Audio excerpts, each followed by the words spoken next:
What is up, Maine heads? Ooh, Yes, I like that. Yes, Anthony. That was Anthony's idea, and I liked it, so we threw it in there. What is up, podheads, Maine heads? We are back with another episode of the Potty Slay podcast. My name is Tony, joined as always by Anthony. How you doing? I am here this week. I'm always here. Haven't missed. I think I missed 2 episodes, right? Yeah, not many. If you've missed 3. many, it's been. I think I'm still the only one that's been on every episode, but I'm not sure how. No perfect attendance award for me this cycle. I get one. I get to go bowling at the end of the quarter. Let's go. These are Little Caesar's pizza party. Yeah, exactly. But yeah, we just had a first for us. I don't think we've ever recorded on a Sunday morning without coffee, but that's what we did today. Sunday morning. Yeah, we were originally going to go Sunday night, and then turns out there was a show that we were going to attend, or Chris was going to attend, and we said, hey, let's get creative. This is a busy week for us. Let's try to get creative. We pitched, I think we pitched it as a pre-matinee. Yeah, pre-matinee. Pre-matinee special. So yeah, 10 a.m. on a Sunday. And I mean, if you listen to us, you've probably gathered we are from Maine. We grew up in Maine. No, really? I've lived here pretty much my whole life. I mean, I went to school in Massachusetts, but I was just for half the year, for 4 years. But we've lived here. We have a love for Maine, Maine bands. I mean, I've probably been to 500 shows. I would say 400 of them are in Maine. We're in Maine. So we have this passion for Maine. We want to do kind of a retro on it, 30-year retro, which predates us. Like we were not going to shows in 95. No, couldn't get into the door for some of those shows at 10, 11 years old. But we were able to talk to Chris, who actually did get into a couple of those shows at 11, 12 years old, and gave us a little bit of the lay of the land from the mid to late 90s that we knew about, but weren't able to attend. And then obviously through today and a bunch of the shows that we've been to and a bunch of the scene, how the scene has kind of ebbed and flowed in Maine. We didn't hit everything. We couldn't hit everything in the time allotted. So we do put the call out in the episode. If you dig it, we'd love to do a part 2. Chris was down to do a part 2. So it could happen here down the line where we maybe focus a little more on a certain venue or focus a little more on a certain time frame and dig a little deeper. But this was a fun overview of what it's been like here for, with the hardcore tinge, but what it's been like here in Maine musically for, 25, 30 years. Yeah, it's a fun one. And if you've been with the podcast for years, we started in 2020, almost 5 years ago. We did a very similar episode about the Long Island music scene with Brendan Garone of Incendiary. I think we did 25 years. So actually kind of same starting point. We did mid-90s up through like 2020 with him. We hit on hardcore stuff, but also got into like the movie Life and Brass Jaw and stuff like that. Kind of ran the whole gamut. But that whole idea, we're like, let's do that with Maine. And let's think of someone that's been at it and that we know. And Chris was, I think, the obvious choice. And it's always fascinating. He's always, over the years, whether it's on social media, whatever, posted photos of him looking like he's 12, in gigs from the 90s. And I'm like, how is this possible? The dude's our age. Like he's our same age. How is this possible? So if you're wondering how that came about, that's how kind of we start, is we do chronological, mid-90s, right up through. And this was fun. A lot of like setting the stage of the 90s for sure, because we weren't there. And then when Tony and I start going to shows in the 2000s, early 2000s, we take it all through the years. Some years and eras we focus on more than others, but talk Zootz, talk the Asylum, we talk the Edge in Augusta, we talk the Skinny, the Well, man, blast from the past, all the way to the present, the Kave, rest in peace, the Kave, and all the way up through Chris booking shows now in 2024, soon to be 2025. Yeah. And there are, in our catalog, if you look back through, there are plenty of spots where we kind of highlight some of these things a little more in depth, like the ceiling show, which comes up at the station. We do a whole episode with Nate on that because he worked it. We've done deep dives with Spose and Sparks of Rescue, and we've talked to Rob, who was on CYY for, off and on over the last 25 years, a ton. There's plenty in there for that. We've talked to Lauren from the State Theater. So if you're looking for one of those things, it's back there. Just go peep it. But this is a little more of an overview, and with a part 2 to come, I hope. Want to get into it? Let's get into it. Let's get into it, man. Chris Link, legend in the game, Maine legend. Let's go. We are here. Chris Linkovich, you know him from such bands as Conscious Youth, Sledge, Outbreak, On the Outside, Cruel Hand, Terror, touring guitarist, Internal Affairs, and a million other bands. You know him. He is with us. How you doing, Chris? Very good. Thank you. Nice. Thank you so much. Thank you so much. Yeah, that was great. Great some intro. deep cuts there, right? Deep cuts. Yeah, Conscious Youth. Yeah. Who'd we miss? Well, before it was Conscious Youth, a band called Head Stomp, and it was like it just same guys morphed into Conscious Youth. That name morphed again into First Things First.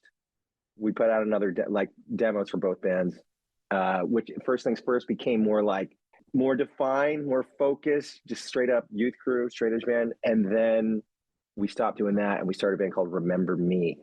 And that's where we met like the Kingfield guys and like Ryan O'Connor and Outbreak and everything that was going on there. That was still in high school. It was like our senior year. That was like our version of like American Nightmare and like all, things like that. We want to do that style. So we switched it up and we were doing that and we changed the name of the band. And then after that, it was, Sledge. Things like, Sledge happened. That was like a buddy of ours that gave himself the nickname Sledge. And then named the band after. And then we're like, hey, like you need a band. Let's do a band. So we called Sledge. So did Sledge. Kyle Blacktooth from Captain Blacktooth on the outside, Never Say Die. He sang in that band. We actually toured down the East Coast with Outbreak with that like version of the band. But yeah, you pretty much covered it. I did like a stint in H2O for a couple of tours on guitar. I played bass in Bane for like a year. Oh, that's right. Right before they called it. It was like the lowest point. It was the point in Bane's career where they were like decided where we were gonna like end the band kind of thing. And I was given the opportunity to continue and ride it out with them, fully committed, but Cruel Hand had just signed to Hopeless Records, and I was still kind of like trying to see that through. And then, then they kept going and with James Saboni on bass and did the whole thing. But yeah. I was wondering if you were going to get them all, Anthony. I know we joked last night when we were prepping for this. I'm like, I wonder if you'll miss one. I bet you'll miss one or two. Like it's going to happen, right? It has to. Well, I mean, that Conscious Youth, just saying that's very I'm impressed. I mean, damn. Did you see Conscious Youth? So I am a bit of a historian. Like I've kept everything. Used to, you know me. I geek out about this shit. Yeah. I went through your Instagram, my friend, and I went through the New England Hardcore one. Yeah. And there was a flyer from Brunswick. I think it was was it maybe Lowlife and AN, early AN show maybe? It was like the second AN show. Yeah. There you go. And I saw Conscious Youth, and you in the write up you referenced it as my band, or like I played guitar or something. Right. And I was right. I posted some pics on the page. I did some. I think I posted. Maybe it was from that show actually. Yeah. Or the Presumpscot Grange. I can't remember. But there are pics of Conscious Youth like floating around. Nice Outbreak shirt. So I am pandering. And I don't know who was doing quality control for the Think Fast merch back then, but man, this thing is not straight at all. Just it's a medium and it barely fits. But yes, I always like to pander to the guest and wear some deep cut shirts. Yeah, appreciate that.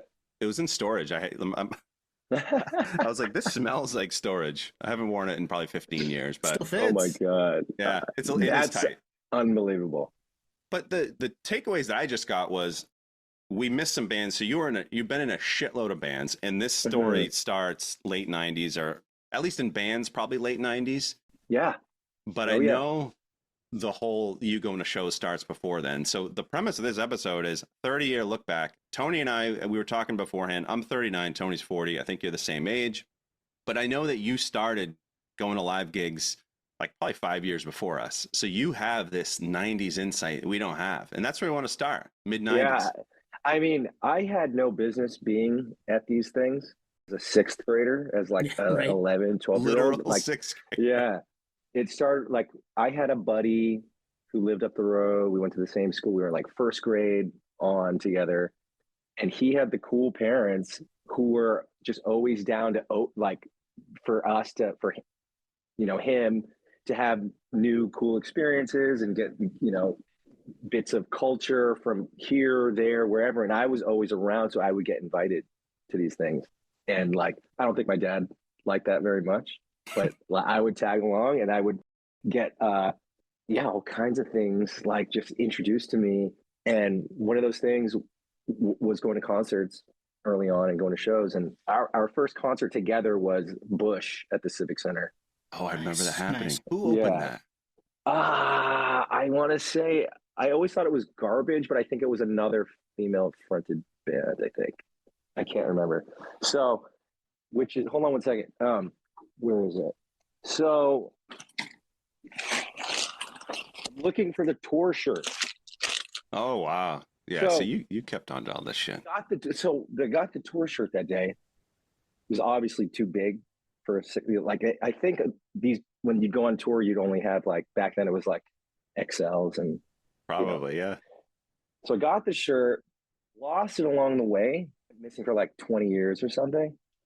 And then I was like skating through Brunswick, maybe like, I don't know, between 5 and 10 years, maybe 5 years ago. And on the ground, I see this like bundled up, like greasy ball on the ground. No way. I swoop it up. Obviously it wasn't mine, but I unravel it. It's the show. No way. Yeah. Wow. That's sick. Yeah, with the first date, the Portland date on there. Can I tell you something, Chris? Yeah. That's mine. I left that on the February 1st, right? February 1st on that date? Yeah. I've got the bill. I looked it up. I just looked it up.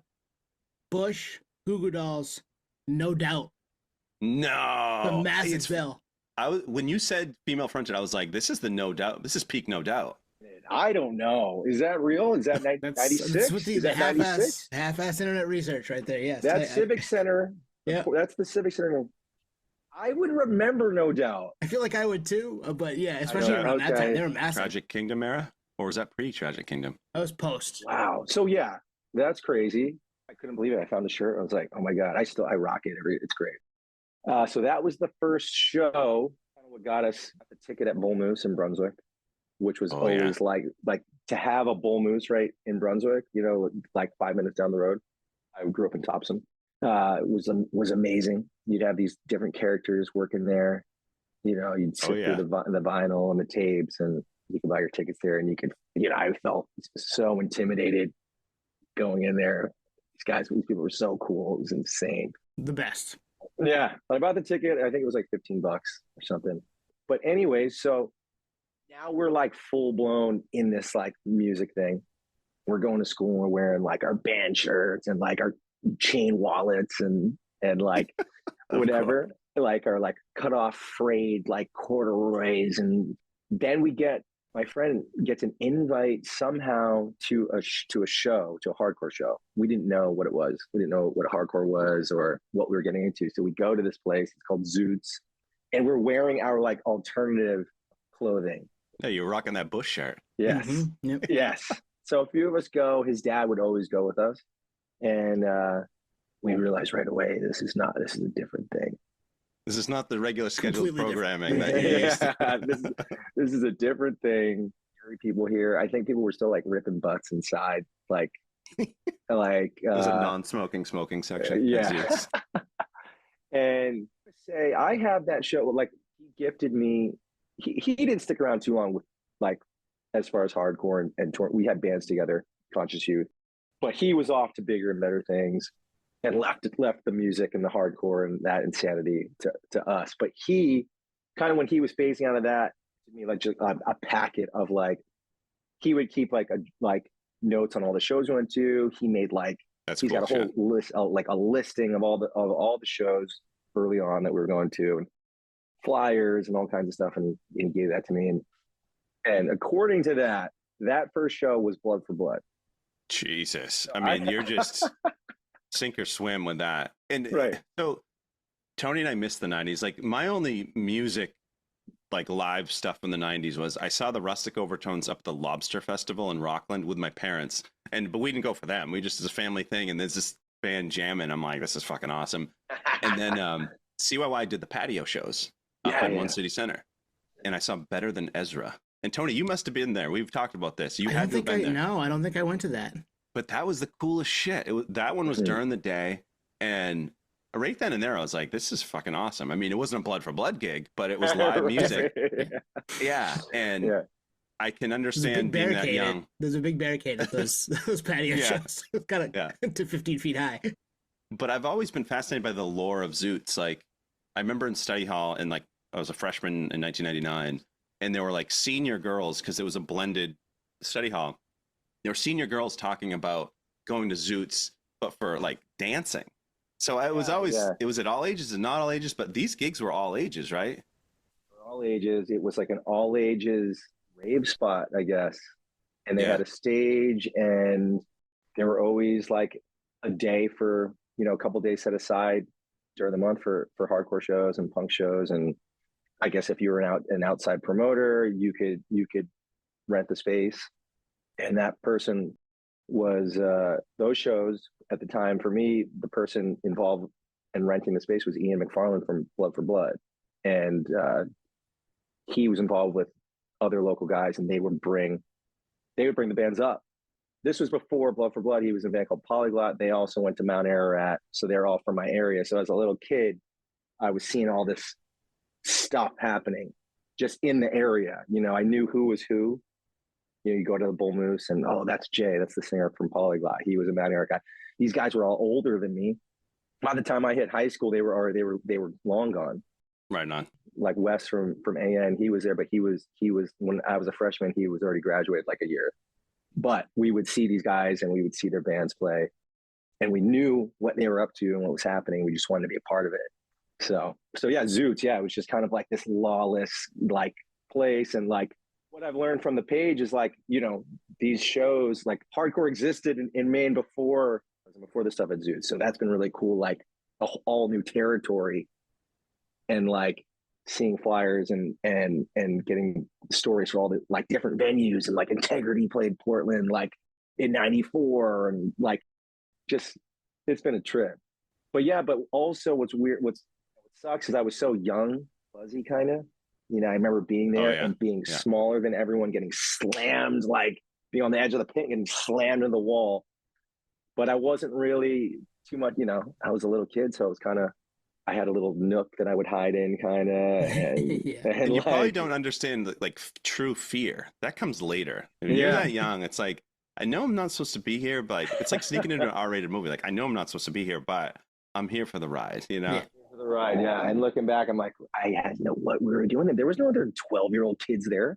There was like us and two other, maybe me, the other friends, and his dad. And we were just taking it all in, and like that was it. That's so crazy. So the next day at school, you know, we didn't want to look like alternative rockers. We like shaved our heads, like ball chain necklaces, like cut off long cargo shorts, and like combat boots, and that's what we wanted to like literally overnight. This is us. This is what it is. Like learned about a straight edge right away. I was like, that's cool. I'm doing that. That was us from that point on. So you fell in love with it immediately. Yeah, crazy. Which makes sense. I mean, with what you've done for a career over the last 30 years, 25 years, just being in the scene in one way, shape, or form. Fortunate to have known right away, even before the shows I was playing. I got a guitar like in 4th grade. Like I was obsessed with guitar, and my dad got me a guitar. I was watching Wayne's World when that came out, and I was like, you know, that set me up for guitar music. Whole soundtrack, and like, you know, Queen, you know, that opening scene. I was like, that was everything. So I had Wayne's World soundtrack on tape back in the 90s. Nice. You just unlocked a memory. I had forgot about that. We always joke around, like we used to get shit in our Easter basket. That was probably an Easter basket pull one year. Yeah, your Easter basket. These Easter baskets from back then, I'm calling bullshit. There's so many amazing things happening in these Easter baskets. I swear to God. Self-titled Third Eye Blind on CD was Easter basket. Yeah. I love it. So Portland, I've done so much research on the internet over the last like 25 years. Like, I know this is early 90s, but Zootz had fucking Smashing Pumpkins there. Bad Brains played Zootz. Yeah. Life of Agony. I saw online a Life of Agony Snot video. Not a video, a show came through Zootz in like 98. So it was, Maine is like this little pocket, but even back then it could pull. And I know that there were obviously big gigs at the State Theater and Civic Center and stuff, but That's crazy that you kind of lived it because we missed it. Yeah, just fortunate to like time and place, being there, and like I was saying before, I kind of got sidetracked. I sidetracked myself, but like I'm fortunate to have known early on what I wanted to do. You know, I got that guitar in fourth grade. And I was like, "Yep, this is it. I don't care what else there's out." I'm like, "This is it. Completely, just complete tunnel vision. I am doing this. I know what I want." Hey, you knew before I did. I still don't know what I want to do with my life. Yeah, me either. Yeah. It's been this, but we don't make any money. Chris, were you at the Deftones Quicksand show at the State Theater? I saw White Zombie in Lewiston. Oh, nice. And I think on that bill, it was White Zombie and Pantera, but I thought Quicksand was on that as well. That might have been, yeah. But I'm not sure. I think that was like '98. Yeah, that's a hell of a lineup. That's the other part of this. We were like, really have no guidance in any of this. We were just like, we were going to the new metal shows. We were like, I had the Korn tapes and the Cold Chamber and all this stuff, and like, but we were doing both because we didn't know there was like a bigger scene happening. We didn't experience any real like gatekeeping, I guess. We're just there doing it. The thing that's unique is you found the crossover early, mm-hmm. and I found it the same way, but years later. Like you would have found it if you were into the Cold Chambers and stuff like that. You would have found it. Yeah, man. I didn't find it till we started doing this. So I was 30, 36, 37 when I started going to hardcore shows with Twan. So. Oh, really? Yeah, I think the first one I went to was maybe December of either 21 or 22 at the Cavern. Yeah. So yeah, I thanks for letting me in late. I made it. Yeah, I didn't mail you the invite 20 years before. That's what's interesting. That's what's interesting about Kathy's story. That's the same thing for her. It was a later in life thing. She was she discovered it through. She was a teacher with maybe like at-risk youth, or I can't remember, something like that. But she discovered through these kids and was like, "Wow, this is amazing!" And it just took her, like she just completely took over. She started the venue, started booking shows, and like created this community out of it. Insane. Yeah. That's all it takes. That's what it takes. It takes finding something that you love and a passion for it, and then finding other like-minded people. I mean, that's the age-old story, but it's so true. You know, it really is. Yeah. So I think that takes us to like late 90s. Okay. And then once we get into 2000s. So that's 96. And then I caught the tail end. That would be basically the tail end of Zootz and Polyglot. Polyglot was like the band to go and see. They were headlining the shows. They were bringing the bands up. But it was the tail end of that because soon after, guys start moving to Boston, join in bigger bands, and the scene becomes neglected and there's no more shows at Zootz. And so that's what happens. Yeah. I feel like that's come and gone a ton over the last 25, 30 years. Oh yeah. That is the story. And that is totally the story. Just in looking back on it and talking about it with so many different people, like there was a boom where, you get 3 years of it's happening. And then a bust where everybody's like, they've gone different places or bands break up or, whatever happens that happens. I mean, venues close because, how many venues have closed? Yes, the venue is such a huge part of it. When that venue goes, if you can't navigate that right and get into that next spot, you lose your scene and you lose the venue. Yeah, especially in a place like Maine where there's just not a lot of people. So you're trying to keep people interested and engaged in that. Yeah, for sure. So let's talk early 2000s. I view this as kind of like my era where I'm turning 15. Mm-hmm. I'm starting to, like, my dad's bringing me to Civic Center shows, and we get a group of friends that's going to State Theater shows, and then you can kind of see the rabbit hole. You start at Civic Center, then State Theater, then the Asylum, and in this era, you get the Edge, you get the Skinny. Yes. You remember the Well? Yeah, there was the Well and the Fermata Club were both side by side venues, like not quite side by side, but like on the same like outer forest like area by Oakers Dairy. And yeah. I went to one gig at the Well. I saw Kave in at the Well, I think. Did you really? Yeah. Yeah. See, that would have been I wouldn't have known what that was. I would have figured that was probably a local No band. warning. No warning at the well. No way. Yeah. Jesus. Cool. Yeah. Damn. That's crazy. See, this is why we had you. This is why you were A1 on the list, man. Oh my god. Damn. And the Big Easy got some gigs. The Cave's ramping up in the early 2000s. Yeah, Big Easy was more of like, I played there one time, I think, but it wasn't really like, I don't remember it as like a crucial like spot for hardcore. I think it was more of like a local night kind of. It was more of a local night. They'd rap night there. Yeah. And I don't know if you got into them, but you can't talk about the 90s and the early 2000s without Rustic Overtones. Like that was like the first local band that I probably got into. Same. Rooms by the Hour is on the Rushmore of Maine music. Yeah, I love it. Yep. Yeah. Did you get down with them, Chris? I mean, I love the tracks when they're on the radio. When I drive around, strictly CYY for me. I put the radio on, and that's it. I can't be bothered putting like Spotify on or something. And I love just listening to like, all that 90s, like just rock music and alternative rock music. That's my thing. But Rustic Overtones, that being said, like when those songs hit, I know every word. And they were like, they were on the cusp. Really, I'm breaking through. They put out that I think they were on a major label, right?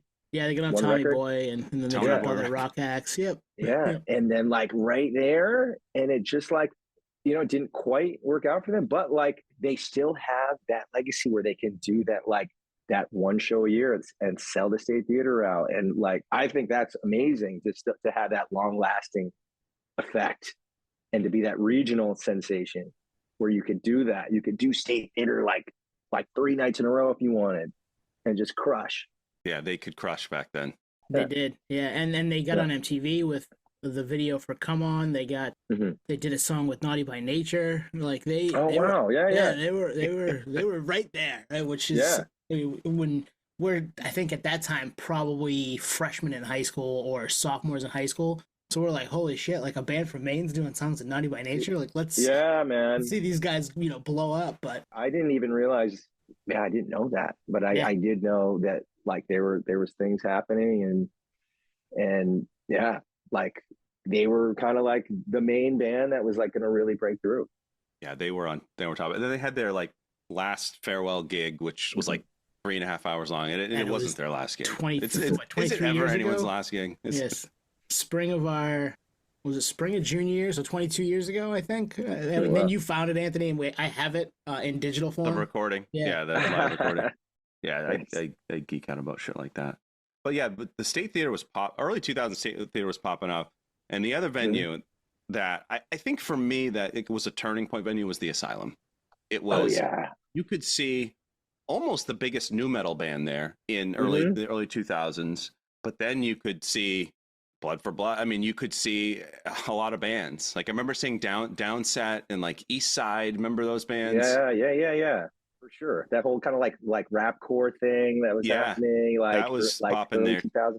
That was like, and you had Steve 90, who was like, when you look at I posted one of his schedules kind of recently, and he was crushing it. It was insane. It's unbelievable. It was crazy how much he was bringing to the state, to Maine, and just how big the scene was. And like, he doesn't get enough credit for that, I feel like. And I've put out my feelers. Like, where is he? You guys need to do that too. Put the feelers out. And just like anybody's gonna got stories and it's gonna be him. You got to bring him on. I didn't get it. A lot of people did not like him. Really, they did not. We didn't understand how much effort and energy it took to put these things on. And looking back, it's crazy what he was capable of doing and what the scene was. So much came through. I mean, just. And Nate, you remember Nate? He's our third host. He lives in California. He worked with him. He lived he lived the apartment above him. So he worked for him for a little bit. Shows at the station and the station. Yeah. Another venue that just was amazing and shouldn't have happened the way it did. But yeah, he did bring a lot of shit through in the early 2000s, and we went to a lot of that stuff. The station, Asylum, wherever. Yeah, the Asylum was like what was the meme? What the meme exactly says, but it was like basically, if you grew up here in the asylum, like this was just chaos. The Yeah, this asylum, was my like, asylum, and it happened to yes, be called the that's the asylum. asylum. Yeah, yeah. Yes, exactly. And it was like, oh my god, like I've seen things, a 14-year-old should never see. Just like, yeah, some crazy stuff went on there, and but the shows are big. He was bringing in great bands, national acts every weekend. Buried Alive, Death Threat, Madball, Hope Conspiracy. There was a Converge Glassjaw gig there in like 2002, and Hatebreed. Like, oh my god, what a spot! Legendary spot. I have a lot of the old like because he would have his own flyers for all the gigs there and the Edge. It was just kind of combined flyers and shit. I still have all that stuff, but if you go online, like it is insane. The thing that always was frustrating is it would toggle between all ages and 21 plus. So there would be gigs that I would want to go to it. I just wasn't old enough. Oh yeah. Yeah. Do you remember that era? This is probably 2001, 2002. So I was working at Bull Moose. Like I started working there in like when 10th grade. And I would straight up go to those shows and just be like, hey, like I'm at Bull, like I should be on the guest list, Chris Link +1 Bull Moose. And they're like, big check. Like, I don't see it. I'm like, they're like, yeah, whatever, we put you on. So I'd always like swindle my way into a lot of those shows. But what's crazy about that time, about early 2000s, is all the scenes that were happening in Maine. You could go to Lewiston, and you could see, Elapse and Corey and his bands. They had a scene there in Lewiston, Auburn. There was like a metalcore scene there, and you could go to Bangor, and those kids had a scene. You go to Augusta, and they had the Edge, and they had a scene. Brunswick, we had a scene. Portland, Kennebunk, like Oxford Hills, all these scenes, and they all had their bands and their little spots, and it was all DIY. What an amazing time! It's a crazy time because like we Tony and I are from South Portland, so we got a flavor of the Portland stuff. But then my sister Kristen went to Bates up in Lewiston, so I could like go visit her and then go to the Edge, up that way. Like it was like halfway there. Or Bates had shows too. We'd go to see shows the at Silo, Bates. right? Was it the Silo? Yeah, we would see Halo, like Halo Effect, or like we were connected. It was almost like the Bull Mooses. You could connect the scenes around the Bull Mooses. It's almost like they strategically put them there. Yeah. I feel like you're Charlie, and It's Always Sunny right now with the big map, and he's going like, "This is where everything is. It's all right here." And Auburn had, the Auburn Legion Hall had gigs there. Yeah, where was it? We played Conscious Youth. Would go up and play the YMCA maybe in Lewiston or Auburn. We played with Unearth. Yeah, we were going up there. Unearth was always up here playing. They were always up here. I remember seeing them at the Edge in 2003. The Edge, wow.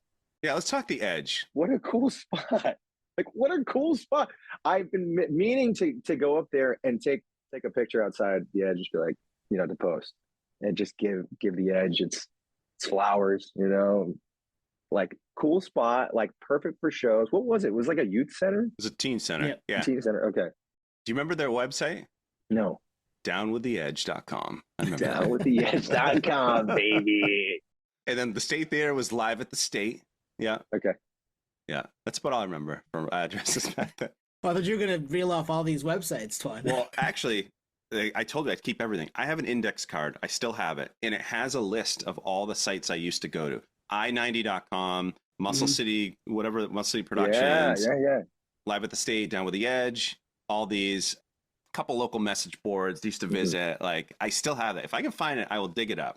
Okay. And I'll vet it. There might be some explicit sites in there too. Don't put those on socials. The skinny was like, now Geno's, formerly the Skinny. That was an all ages spot. Had amazing shows. When I saw H2O, Saves the Day. You posted a flyer for Grade. Grade played the Skinny. Yeah, that was great. American Nightmare. Reach the Sky, I think. Reach the Sky. That was a big deal. They were a big deal for Maine. Yeah, I saw them in the Fermata Club. Maybe it was All Out War, Buried Alive. What a cool spot.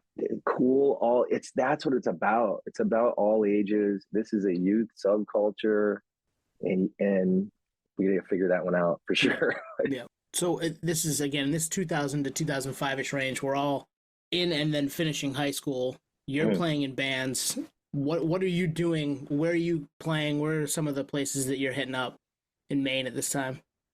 Well, I guess I guess that would be with Remember Me, and we're playing, Legion. We're playing the Legion halls we're going up to Kingfield, RyanX.com. That was the message board. That was the hub, and trying to figure out and connecting. You're connecting with people there, and you're that's where the record tradings are happening. That's where record trading is happening. That's where just like all the bullshit's going down, and you're connecting with people all over the state, and you're just, you're getting out there. You're meeting people, and you're driving around, and those guys were making long trips from King. They were going to Connecticut. Like Ryan and his message board, it really connected him all over the states, and that's what got the ball rolling for the band, for Outbreak. He was already connected. He was booking shows. He was smart, and he was just involved. And he was still in high school. He was younger than me, 1 or 2 years. That's wild. Yeah. Chris, were you ever on howsyouredge.com? Brian Murphy, another Maine kid. That's that's a throwback right there. Yeah. X Mullet X, that was the other big one. That was the other big message board. Maybe that's where Ryan was. Maybe it was a play off that, but yeah, it was the message board era.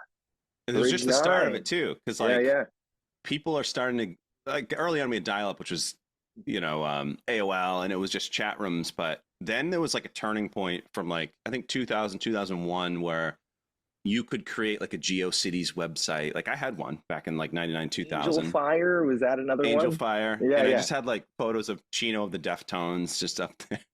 So I started using the Wayback Machine recently, and I would go to Ryan's page and kind of and just poach, just to kind of steal what I could. Because he had links to photos, and he had a whole show listing section, and there was a video page on there too that's gone, but I was using that for a little bit and finding old stuff.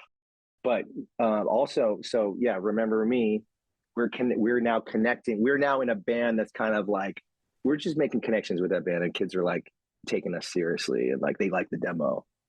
And that's when we were really able to break out of the bubble here and make that connection to Kingfield and everywhere else. But at that time, we're also hanging out with the Lowlife guys, who were grown ass men, and we had no business being with these guys either, and they were a big deal for us. They were just man, I don't know. They were the older dudes, and they were worthy of that headlining spot, and they would come and play our hall shows, and they put out the pity card, had 2 demos, and we needed a band to rally around, to be that band. Made them that, and I think their last show was at the Edge, actually. I think you're right. Yeah, they I never saw them when they were active, but I saw 2 reunions. Yeah, there were 2 reunions at Gino's. One in 2007, and this was a rare night. I think it was in 2007 because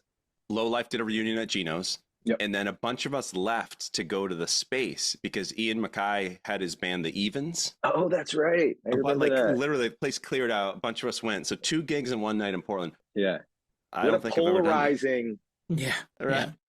But I when I did a zine in 2007, I interviewed Jay from Lowlife, and maybe I'll resurface that. But he had some stories from the 90s and 2000s in there, and that dude could probably write a book. But it's so fascinating to me because that was the era before us, and it's you always feel like you missed it. Yeah, and Jay's great, man, because he's still around, and he still supports, and he's just same old Jay. He's just the nicest dude, and always has been. He's always been Jay, and I love the guy. So I'm trying. I've been talking to Sean and the guys, and I'm trying to re-release some of that stuff for them. Nice. Nice. I feel like, that's a big part of me. And I feel like even starting that page, it was about showing the history of Maine, and there's a rich history there with all kinds of great bands and great people and people who left and did bigger things. And that's what it's about for me. And that's why the page started. And through that appreciation, start working with bands and booking bands and bringing bands up. So it's been a trip.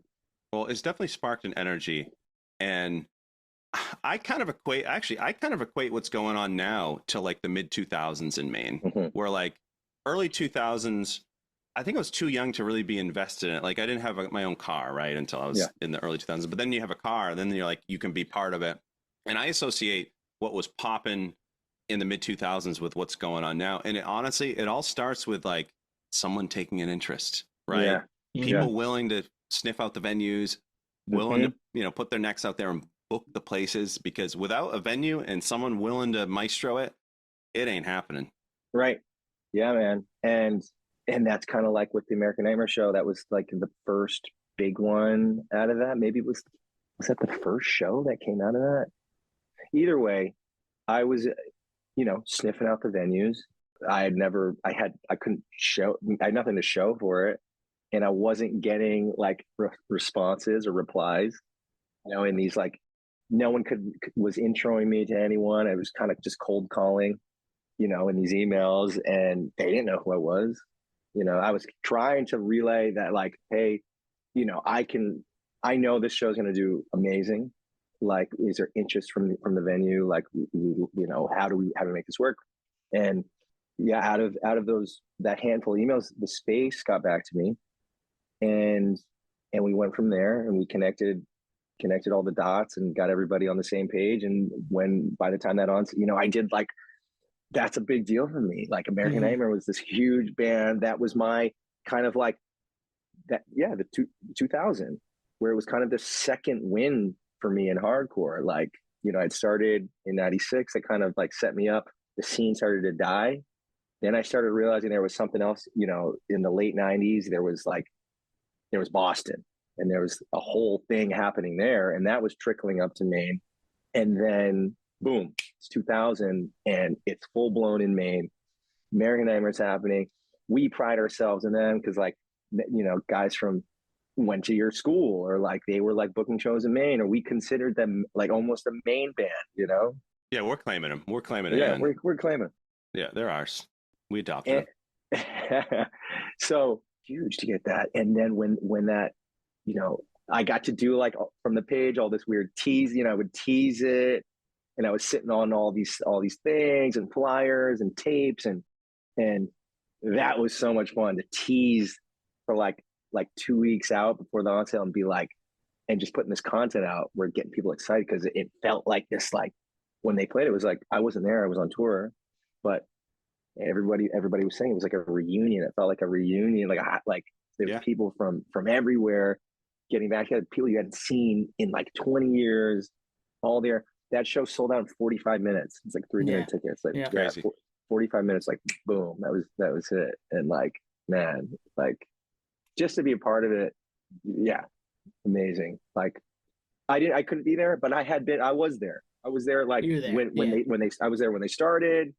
I saw and like all the way through. So I had my time with them, and that was my way of just kind of like paying it forward, kind of, I guess, And I remember, Anthony, you texting me or sending some of the teases and stuff. You're like, I think this is American Nightmare at the Space. You just got to get more cryptic with this. You got to get more cryptic. The Bane one was obvious, but you couldn't really do much with that. Yeah.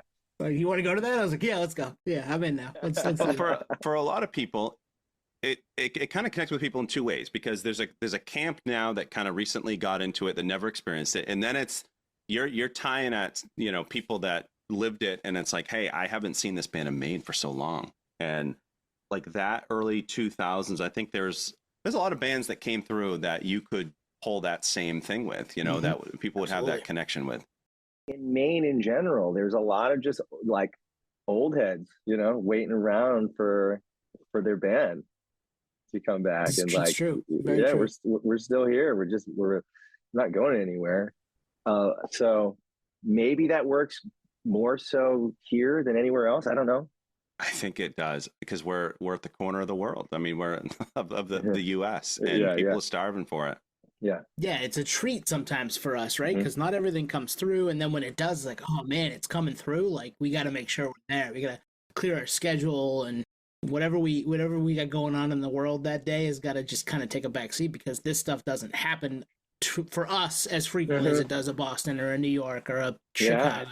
exactly. We're like that C market or something. And I always like try to like, I always say that New Hampshire is like was always the contraceptive that would like kill the culture. Yep. Yeah, It yeah. would just it would die there. They'd look up north. No, I'm not Yeah. going up there. It would sometimes it would trickle, you get a little bit trickling in to Maine.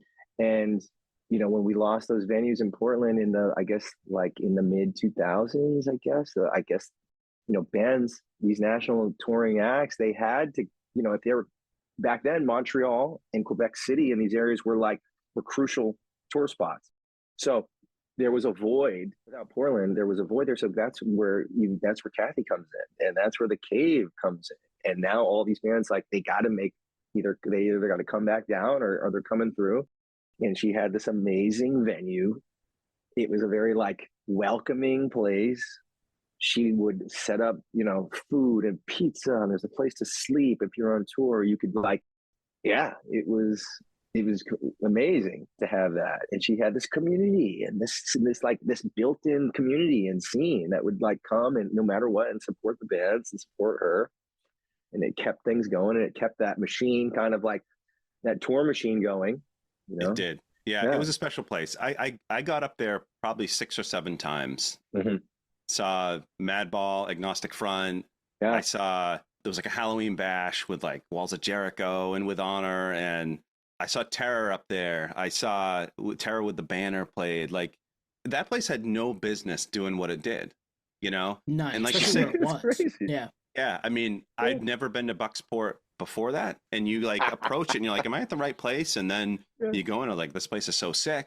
But you're right, because there were bands that would play Portland too on the way through. So you're right, it kept this machine going. Yeah, and you know what? If she wasn't the host she was, the machine wouldn't have kept going. Right. You know what I mean? Exactly. Yep. It's a destination for bands yeah, to go. Yeah. And now I can talk about it to people from all over, and we share stories about the place and about Kathy, and like that's why she's so loved to this day. Like she went out of her way for these bands to make people. She wasn't just a promoter. She was a mother figure to us. She just went out of her way to be the host, and make you feel welcome.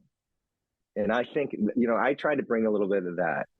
Like I want people to feel welcome when they're here, and I want them to be like, I understand what a band needs. I come from a touring background, so I want I know what a band should expect, how they should be treated, and like how to be greeted, and like I don't know. I feel like there's a difference between that type of promoter and like the Kathy type promoter, and then just your like 100%. your Yeah, in-house like promoter who's just like all business. You got to get on the level. And you can probably be that all business person. Again, I know I'm probably beating a dead horse here, but if you're in Boston, you can do that because people are gonna come, like they have to. They're gonna play the big city. But when you're in Bucksport and you're not, you're way off the beaten path, you've got to be like, hey, this place is actually really awesome. You will like it when you come here, and then you tell the people, and that's what's crazy about hardcore is that if all those pieces got to be right, or the show is at risk of flopping. If you don't have the right promoter, that the trusted local hardcore person, if you don't have you could always go through a venue person and get the show, but can you trust that venue person to be loved within the community and to build a show that looks and feels right? Or are you going to is it going to be in the right venue? Like, is it going to be, the venue is everything. You could have some like, that venue could offer you all the money in the world, but like the show is only as good as the vibe of the show. And, like, well, there's a reason, like, so the Cave was around for about 15 years.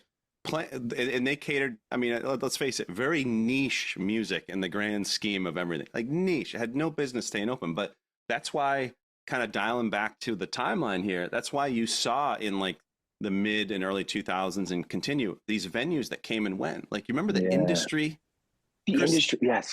Muscle City and I-90. They had I think it was Muscle City had a stint there, and it's like, there's no way whoever owned the industry knew the programming that was coming. Like I saw 100 Demons there. They didn't. You think like that was square peg round hole? That wasn't going to work. Yeah. Right. You know, Exactly. So Dead to Fall, Martyr AD there. Like that's not the programming there, and that's why like you see these venues come and go because it wasn't meant to be. And you gotta be smart. You know, you gotta maybe that particular package was meant for the rental hall, you know, in the woods, you know. Serious, like it's a case by case. You know, you don't want to ruin these relationships with venues, and like, it's case by case. You like feel it out, what's gonna work where, and not every package or every band's gonna work in like in a fucking nightclub, dance hall, you know, dance hall, like, you know. The skin industry is what it was, really. That's what they used to call it in high school, skin district. They had all ages dance nights. Man. It was basically, the industry was kind of our Zootz. Like, yeah.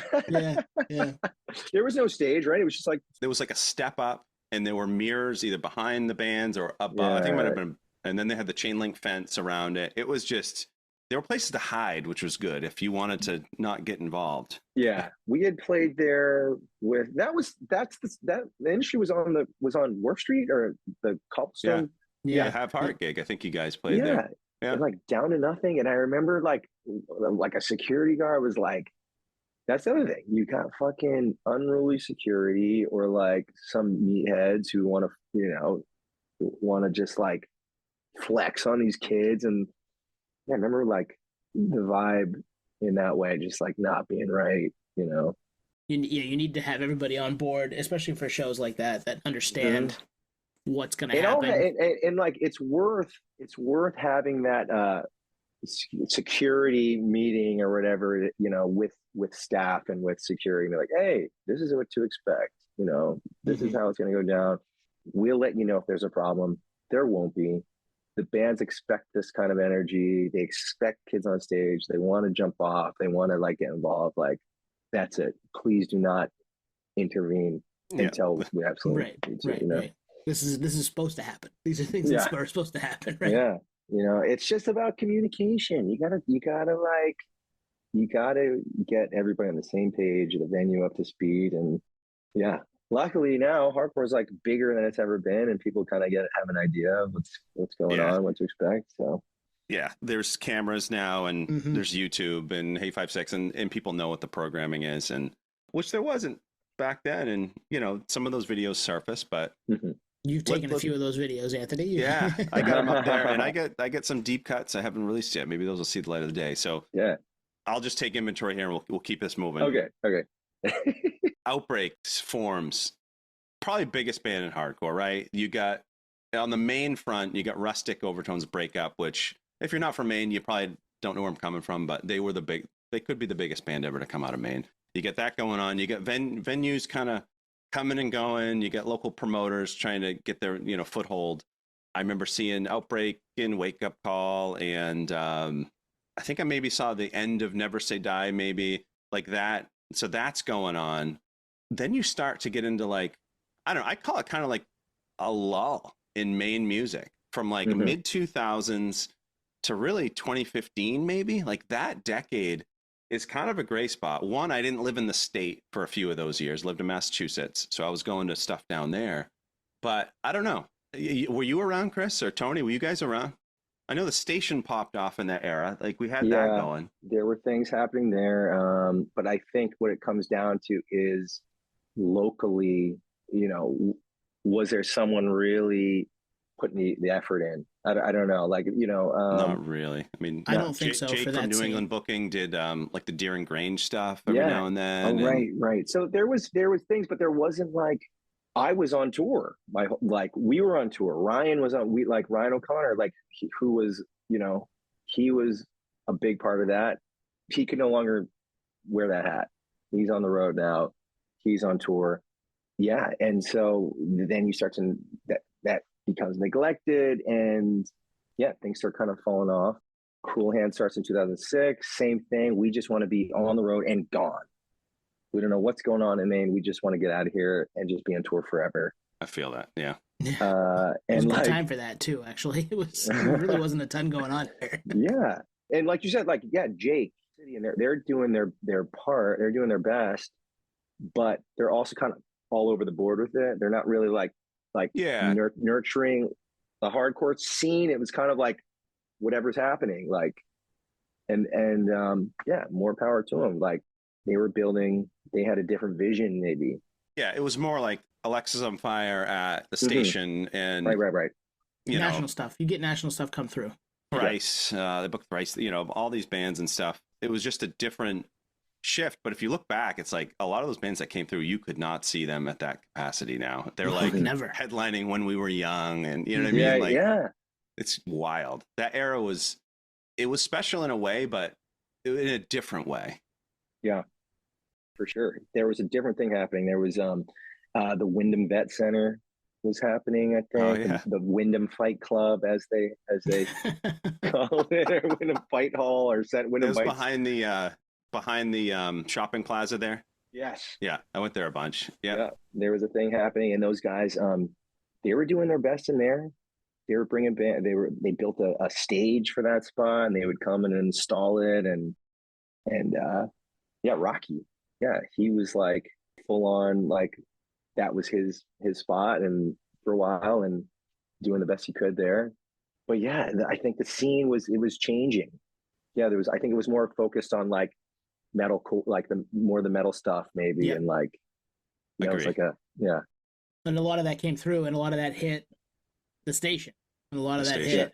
Some of it hit the Civic Center, but it wasn't quite there yet in this time frame. But it definitely hit the station, and that venue. Rest in peace, man. That venue is something different. We talked about it a ton throughout the life of the podcast, 200 and almost 50 episodes, but there was nothing like it. Like, one way in, one way out. Like, yeah, the ceiling would come down. There was pool tables. Oh, the terror show, yeah. Yeah, it was just craziness. I called them like last week. If the stage was there, I wanted to see what was going on. Oh shit! And they're like, "No, that's long gone. We don't do that." Well, can we bring it back? So, Chris, we had Brian Fair of Shadows Fall on a couple years ago, and we asked him if he remembered that show, because that was the infamous ceiling show, as he called it, was Terror, Zao, Shadows Fall, I think Cephalic Carnage, and I was there, and Nate actually stagehand it, and on the Return to the Pit photos, you can see our Nate, who's our third host. He's like taking the tiles, and it's just a wild show. Were you there at the gig too? Yeah. That was, I don't think the photos do it justice, but that was insane show. And what did Fair was like, if shows have a name, a very specific name, you know they're fucking good. He's like, that was the ceiling show. And then he's like, in Boston at the Rat, we had the kitty litter show. The kitty litter show.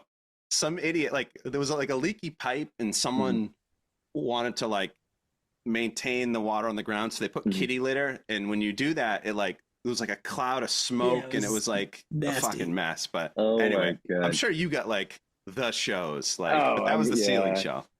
Ceiling show, yeah, that was a great show, and like, I'm sure I'm sure not for the venue or the promoters, but like, for us, yeah, that was like a win for sure. We went in there being like, this is our band. We were like just stuck up, shitty hardcore kids. And like, this is our band. Like, fuck everybody. That was the attitude, you know, and that's why you don't have venues, because you go in with, you know. It's a perfect example. It's a great point. It's a great point. I remember standing in the bow, I was like, I don't want anything to do with that. There's pipes there, like, insane. What a fucking wild show. That, and in like Maine music lore, that's up there. That is absolutely, yeah. And we just rolled in with our little, you know, our posse, and just did our thing. Our thing was stage diving. That's what we love to do. And like I had my time. I'm not doing that anymore. But like, like Maine we get talked about in that high regard for like stage divers. That was our thing, and that's what we did. And we went in there, and no one was going to stop us from doing that. And then the ceiling comes down. Right? Yeah, I remember seeing Outbreak on, whenever I see Outbreak on flyers, it would always be like madmen from Maine, maniacs Yeah. from Maine, just Yeah. no a reputation there. So let's keep it going Okay. to basically like the last decade. I Okay. feel like in the back half of this last decade, really since COVID, like Maine has, Yep. I think it's back to a destination, and I think it's a Yeah. lot of part of you. Yeah, I think it's you. Yeah, I mean, again, it's venues. It's actually we when we went down to visit Bridge 9, and we chatted with Chris Wren a little bit. Yeah. And he was like, yeah, Chris has really got a thing going there. And I'm like, I told him, I was like, all it takes is one person. Yeah. One person with a passion, with that drive, and it's you calling venues. That's all it takes. Because then more people get involved. You get people that want to take photos. You get people helping promote. Like it's just, for me, it has an early 2000s vibe, and it's awesome to watch. Yeah, man. Thank you, man. Like, yeah, I think it was, if you look at those 2 years where the world shut down, like there are bands that came out of that and they're the biggest bands right now. Like Drain, Tsunami, to name a few. But like there was something about that time, and like everything just blew up. Like people were hungry for music again. The shows were bigger than ever. People were coming out again. Turnstile, they blow the roof off the whole thing. Yeah, whole new ceiling. And when what's the saying, when the rising tide lifts all boats. Yeah. So that's what happened. The shows are just like exponentially bigger. Things are happening. I guess, was it 2 years ago, 3 years ago now? I felt like I had this unlimited I don't know, I was like guided by a higher power at this point. I'm just like, I'm starting this nostalgia page. I'm showing appreciation. I want to start this record label. I want to book shows. And for a good 6 months, I couldn't be stopped with it. I was just like obsessed with doing it. Oh yeah. But like I said, like I just had like this unlimited drive for it. I don't know where it came from. Just like, pouring into me somehow. And by the time I woke up from that, I was like, 6 months later, I was like, I'm like, oh no, what have I done? How do I manage all this? Right. How do I manage how do I do this? I can't. Turned into basically like the umbrella for anything I want to do, whether it's the Lowlife release, the Gum Scab stuff, who is like probably one of the biggest young band in Maine, probably. Yep. Like, just waving the flag. And what they're doing there in Biddeford is amazing. And like, and these shows that they're putting on, it's like, yeah, there's stuff happening. There's a scene there. There's like, and their band has a following, and it's like really cool to see that. That to me is like, that's everything, to see something actually grow like from those seeds planted. Yeah, it's awesome because there's people that are getting creative too. Like I saw some shows happen at that like roast beef shop in Westbrook. Like the seats clearing out, and it's you sniffing out the cavern and basement of a restaurant. There weren't shows there before. You know what I mean? It's crazy. Yeah, man. So my platform, New England Hardcore shows, basically a nostalgia page, turning into booking or whatever, those releases or like, whatever. It literally can be anything related to hardcore. And it's been a blast doing it. And it sucks the cavern's over. That was a crucial spot, a big deal. Yeah, for sure. But the show must go on, figure it out. Well, and you've had some shows at P Home, you've had some shows at the Space, which is P Home's been great. What the vibes there, the sound is there. It's a step up from the cavern for sure, but the cavern gave you that, like, it was that, it was a little bit of that, the lawlessness there that hardcore that. So Chris, when I went to the Madball show that you did at the cavern, in my head, I'm looking around. I'm like, I know this is what Zootz was like. I know it was. There was a vibe that you can't. And I wasn't even there. It felt like the 90s from someone that was not involved in the 90s. It was a vibe. I don't know. Yeah. That's almost that's what I'm manifesting. That's what I'm trying to manifest, my version of that. Yeah. So Yeah, I it was love that. I special. love that you've picked up on that, Hmm. and so be it. Maybe it lasted only as long as it did, those few years, but that's how it goes, and we'll have that. We'll always have that. We'll have the stories and yeah, man, I love that. I love that you picked up on that. It's so good. So I don't know how we did it, but we just managed to kind of fit 30 years into like an hour and 15 minutes. Wow. The thing is, we could keep going, Oh, there's but more. Yeah. just know, hey, if you're listening to this, know that there's a lot we didn't cover, right? Your favorite obscure band from the 90s and 2000s, we didn't cover it. We couldn't make it. I mean, we were kind of struggling with how far do we branch out with this in terms of like sound and whatnot. Yeah. Oh, yeah. Could be a two-parter. Yeah, have to come back. Yeah, because we really did. Yeah, we really did. Just we kind of glazed over. Yeah, You could really go into you could dive a little deeper if you wanted. Well, the into Cave could that, be for its sure. own episode or two. Mhm. I mean, there's a couple different things that could be their own episode if you really want to dive into it and talk to 3 or 4 different principles from it, and maybe we do that down the line. Yeah. I know we're over on time here, but Mhm. I'm going to give you 30 seconds, Chris. Give me your 4 Rushmore Maine bands of all time. It doesn't have to be hardcore. It doesn't have to be metal. Like if you wanted to put, we're big Spose heads, right? If you want to hit Spose in there, you can do that. Nice. So yeah, 4 off the dome. And if you don't feel comfortable doing it, throw an alternate, Okay. Polyglot, for sure. That's where it all started for me. Everything. I owe it all to them. I don't care what those guys have to say.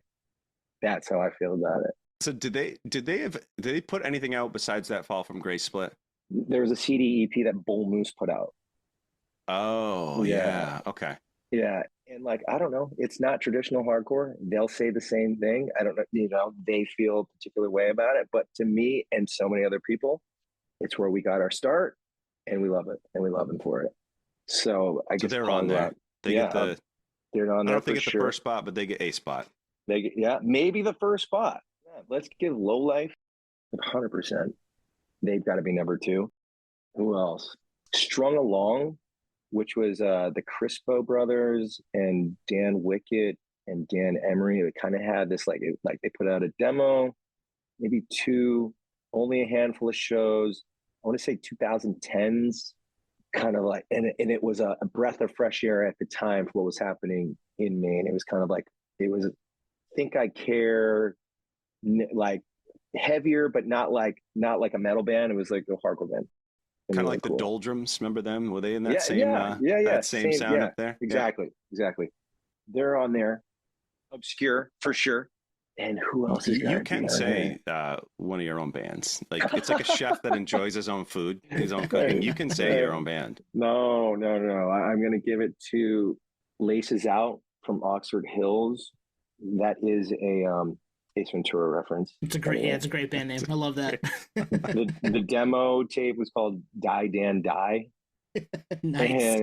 And wow, it was fronted by Clean Chris, who was when I first started going, he would roll with Outbreak, and he was older. The stage dive king of the country. Yeah, exactly. The stage dive king of the country, if not the world. And this was his band, and I'm trying to digitize it. Yeah, only played a handful of shows, maybe 1 or 2 out of state even. But oh yeah, they were our band for sure. And kind of like a Negative Youth crew vibe with a little bit of Blood for Blood in there for good measure. Yeah, 2 demo tapes. And he was the dude when my mother was saying, who's chaperoning these things? What's happening? And I'm like, well, the guy stage diving, Mom. Don't worry about it. Yeah, he's watching us. I'm like, he's 30. But yeah, he was with us every step of the way. Yeah. And I think awesome. There is another Laces Out from Portland, I think. I think they're a pop punk band in the last 10 years. But yeah, if you can find those tapes, grab them, hold on to them.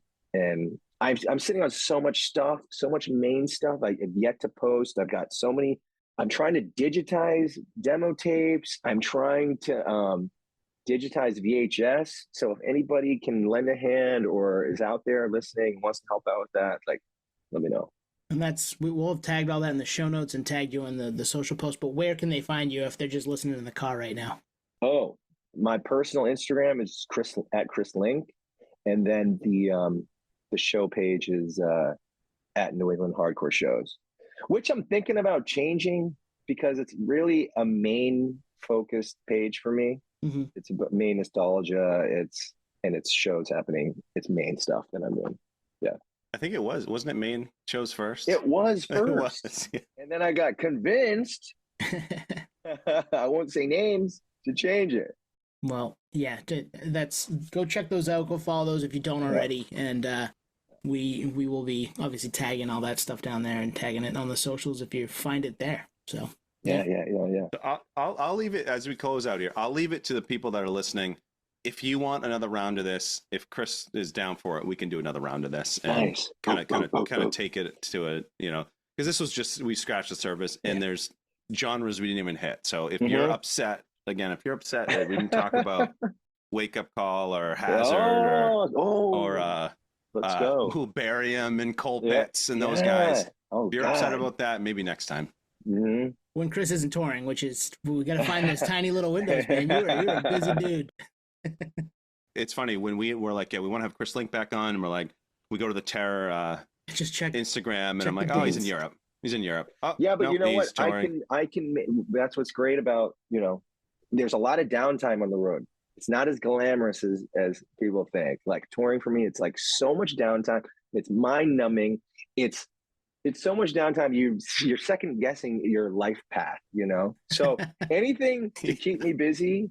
That's what's great about booking the shows. I can do it from the road. I can got my iPad. I'm doing offers and advances, everything. So I can do any of this from the road. I can make time for you guys anytime. Anyway. Hell yeah. So the window just opened up a little more. I like that. I like that a lot. And I'll wear my Outbreak shirt again. Yeah. It's a skin tight t-shirt, but I'm gonna rock it the rest of the day. You better. All right, Chris, we're gonna get you out of here. We appreciate your time, and we could keep going. This could have been like a 4-hour Joe Rogan thing, but we're gonna we'll get you out of here, man. Round 2 is on the table, as we've heard. So yeah, we'll make it happen. Oh, and if anybody's sitting on Polyglot merchandise, I am looking. If you're holding, I am looking. I am buying. So there you go. Hit me up. All right. Thank you for listening to Podio Slave. We are at Podio Slave on Twitter, Instagram, TikTok, all of the places that you can find us on social media. Facebook, Podio Slave Podcast. YouTube, Podio Slave Podcast there. Email us at podioslavepodcast@gmail.com. And hey, if you want to become a supporter, click on the link at the bottom of the episode and give us $1, give us $5. It keeps the lights on, keeps us going. We really appreciate that stuff. Thank you.